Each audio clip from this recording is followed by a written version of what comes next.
Predstavte si situáciu. Ošetria vám zub, spravia veľkú plombu a zdá sa, že problém je vyriešený na dlhé roky. Ale po niekoľkých rokoch zub praskne, odlomí sa jeho stena alebo vznikne potreba nasadiť korunku. Prečo sa to stáva? Pretože nie každý výrazne poškodený zub je možné bezpečne obnoviť iba veľkou plombou.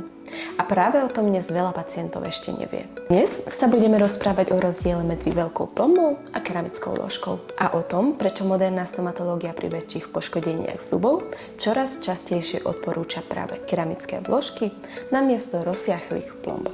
Na prvý pohľad sa môže zdať, že ide prakticky o to isté.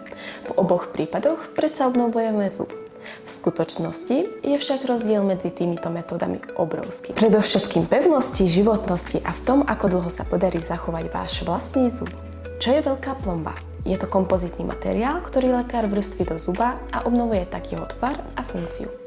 Pri menších poškodeniach ide naozaj o veľmi dobré riešenie. Rýchle, estetické, cenovo dostupné, často realizované počas jednej návštevy.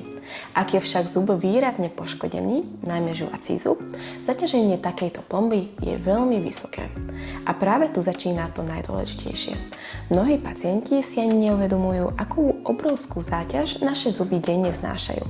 Počas bežného žuvania môže tlak na žuvacie zuby dosahovať 70 až 90 kg. Pri silnom zatíňaní čelusti alebo bruxizme môže zaťaženie dokonca prekročiť 200 kg na jeden zub. Pre porovnanie, ľudská kosť má pevnosť približne 100-150 MPa. Prirodzená zubná sklovina približne 350-400 MPa. A moderná dentálna keramika používaná na vložky môže dosahovať pevnosť 450 MPa a viac. To znamená, že moderné keramické rekonštrukcie sa svojou pevnosťou veľmi priblížujú prirodzeným tkanivám zuba a niekedy ich dokonca prevyšujú. Teraz si predstavte veľkú plombu. Tá sa skladá viacerých vrstiev kompozitného materiálu a pod neustálou žuvacou záťažou sa časom môžu objaviť mikrotrhliny, zmršťovanie materiálu, strata tesnosti, opätovný vznik kazu a niekedy dokonca aj zlomenina samotného zuba. Práve preto moderná stomatológia začala aktívne využívať keramické vložky. Čo je keramická vložka? Nie je to už len obyčajná plomba vo vnútri zuba. Ide o celistvú, vysoko presnú konštrukciu, ktorá sa vyrába individuálne podľa tvaru vášho zuba. Namiesto viacerých vrstiev materiálu tak získavame jednu pevnú keramickú konštrukciu, ktorá dokonale sedí na zub a rozkladá tlak o mnoho správnejšie. Prečo je to dôležité? Pretože hlavnou úlohou stomatológa nie je iba uzavrieť defekt dnes. Hlavným cieľom je zachovať váš vlastný zub čo najdlhšie.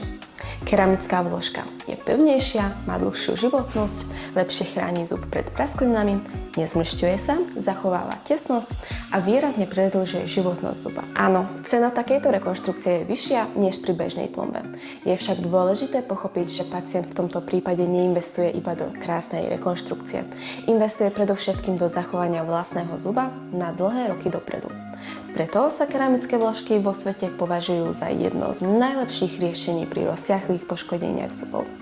Najmä, ak ide o žuvacie zuby, kde je záťaž najvyššia.